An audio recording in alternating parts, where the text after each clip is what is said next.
बसंत पंचमी के दिन जिस घर में खाई जाएगी यह दो चीजें दौड़ी चली आई गई। माता लक्ष्मी। बसंत पंचमी के दिन ज्ञान और वाणी की देवी सरस्वती की पूजा की जाती है। यहाँ जानिए इस साल किस दिन पड़ रही है बसंत पंचमी। माघ माह की शुरुआत 14 जनवरी 2025 से हो चुकी है और यह 12 फरवरी 2025 तक चलेगा। हिंदू पंचांग के अनुसार मामा अपनी धार्मिक और सांस्कृतिक धरोहर के लिए विशेष महत्व रखता है। यह माह खास तौर पर देवी सरस्वती की पूजा के लिए जाना जाता है क्योंकि इस महीने के शुक्ल पक्ष की पंचमी तिथि को बसंत पंचमी का उत्सव धूमधाम से मनाया जाता है। बसंत पंचमी का दिन ज्ञान, संगीत और कला की देवी माता सरस्वती को समर्पित है। धार्मिक ग्रंथों के अनुसार इसी पावन दिन पर माता सरस्वती प्रकट हुई थी, इसलिए इसे सरस्वती जयंती के रूप में भी मनाया जाता है।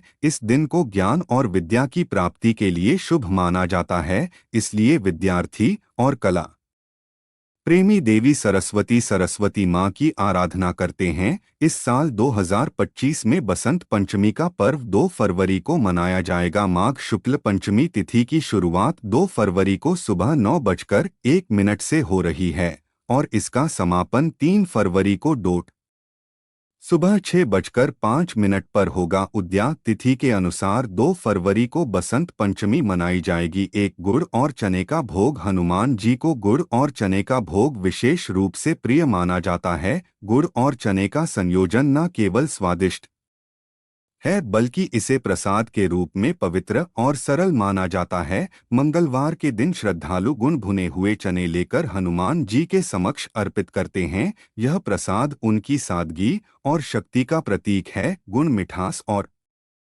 सकारात्मकता का प्रतीक है, जबकि चने प्रोटीन और ऊर्जा का प्रतीक माने जाते हैं, जो हनुमान जी की असीम ऊर्जा और शक्ति को दर्शाते हैं। गुड़ और चने को अर्पित करते समय श्रद्धालु यह कामना करते हैं कि वे भी हनुमान जी की तरह दृढ़ इच्छा शक्ति और ऊर्जा प्राप्त करें। भोग अर्पित करने के बाद इसे बांटने से सभी में सकारात्मकता और समर्पण का भाव बढ़ता है। गुड़ और चने का प्रसाद ग्रहण करना शुभ माना जाता है क्योंकि इसे ग्रहण करने से व्यक्ति की शारीरिक और मानसिक ऊर्जा बढ़ती है। 2 बेसन के लड्डू का भोग। हनुमान जी को लड्डू का भोग बहुत प्रिय है। विशेष रूप से बेसन के लड्डू को उनका पसंदीदा माना जाता है। लड्डू जो गोल आकार और मिठास का प्रतीक है, सुख समृद्धि और संतोष का प्रतीक माना जाता है। मंगलवार के दिन बेसन के लड्डू बनाकर घी और शुद्ध सामग्री के साथ हनुमान जी को अर्पित करना अत्यंत शुभ माना जाता है। लड्डू का भोग चढ़ाने के पीछे मान्यता है कि यह हनुमान जी के भक्तों के जीवन में मिठास और संतोष लाता है। लड्डू को बनाने में इस्तेमाल किया गया शुद्ध घी और बेसन समृद्धि और पवित्रता का प्रतीक है। यह भोग लगाते समय भक्तजन अपने मन में पूर्ण श्रद्धा रखते हैं और हनुमान जी से शक्ति और साहस की कामना करते हैं। भोग के बाद इस प्रसाद को सभी भक्तों के बीच बांटना भी शुभ होता है। 3 केले का भोग। हनुमान जी को फलों का भोग विशेषकर केले अत्यंत प्रिय है। केला ऊर्जा और संतुलन का प्रतीक है। मंगलवार को ताजे केले लेकर मंदिर में अर्पित करने से हनुमान जी प्रसन्न होते हैं। यह फल उनकी शारीरिक शक्ति और ऊर्जा को दर्शाता है। केले का भोग चढ़ाने से भक्त के जीवन में सकारात्मकता और शांति आती है। यह माना जाता है कि हनुमान जी अपने भक्तों को अच्छे स्वास्थ्य और मानसिक शांति का आशीर्वाद देते हैं। इस भोग को प्रसाद के रूप में बांटने से परिवार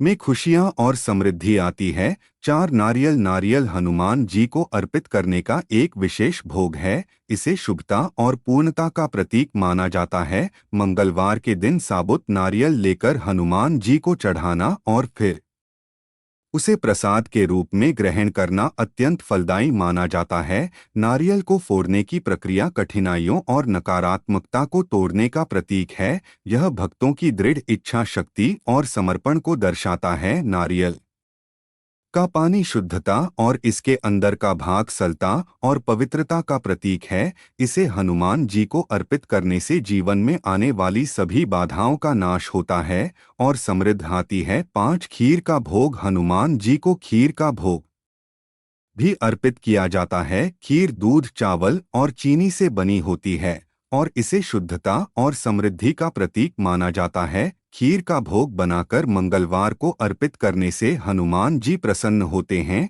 खीर को प्रसाद के रूप में बांटने से परिवार में सुख शांति बनी रहती है। इसे अर्पित करते समय श्रद्धा और समर्पण का भाव होना चाहिए। खका भोग चढ़ाने से भक्त के जीवन में समृद्धि और संतोष का संचार होता है। दोस्तों, अब चलिए जानते हैं कि बसंत पंचमी के दिन किस चीज का सेवन करना चाहिए। गोभी की सब्जी। मकर बसंत पंचमी के दिन गोभी का सेवन सेहत के लिए फायदेमंद माना जाता है। सर्दियों के मौसम में यह सब्जी आसानी से उपलब्ध होती है और इसमें भरपूर मात्रा में पोषक तत्व पाए जाते हैं। यह सब्जी बस पंचमी पर विशेष रूप से बनाई जाने वाली खिचड़ी के साथ खाई जाती है। गोभी की सब्जी बनाने के लिए इसे हल्के मसालों के साथ पकाया जाता है ताकि इसका प्राकृतिक स्वाद बना रहे। इसके अलावा गोभी काठा भी एक लोकप्रिय विकल्प है जिसे घी के साथ खाया जाता है। यह केवल स्वादिष्ट होता है बल्कि पेट लंबे समय तक भरा हुआ महसूस करता है। मर बसंत पंचमी दिन गो का उपक शुभ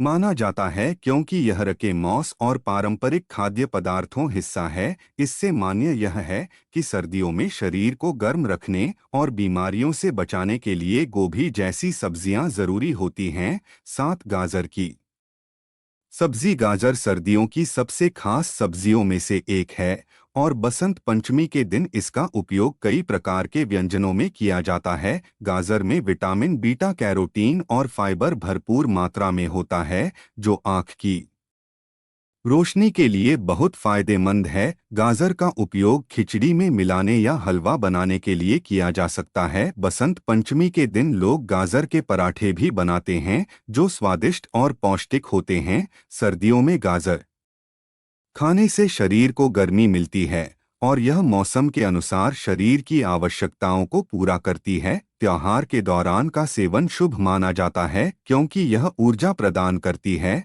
और पाचन को दुरुस्त रखती है। गाजर को डोट कच्चा खाने का भी प्रचलन है, खासकर सलाद के रूप में। इसमें मौजूद प्राकृतिक मिठास त्योहार के खाने को और अधिक स्वादिष्ट बना देती है। बसंत पंचमी पर गाजर का रस या सूप भी स्वास्थ्य के लिए लाभकारी होता है। जजर का उपयोग मकर संक्रांति के पारंपरिक भोजन में इसलिए किया जाता है क्योंकि यह सब्जी सर्दियों में आसानी से मिलती है और स्वास्थ्य के लिए अत्यधिक लाभकारी होती है। 8 शकरकंद का सेवन। बसंत पंचमी के दिन शकरकंद खाना भी एक अच्छा विकल्प माना जाता है। शकरकंद में कार्बोहाइड्रेट, फाइबर और विटामिन प्रचुर मात्रा में होते हैं जो शरीर को ऊर्जा प्रदान करते हैं। सर्दियों के मौसम में शकरकंद खाने से शरीर में गर्मी बनी रहती है और यह ठंड से बचाव करता है। शकरकंद को उबालकर या शक्कर खाया जाता है। कुछ लोग इसे हल्के मसालों के साथ भूनकर भी खाते हैं जो स्वाद और पोषण का बेहतरीन संयोजन है। शकरकंद का उपयोग बसंत पंचमी पर इसलिए किया जाता है क्योंकि यह सर्दियों की विशेष फसल है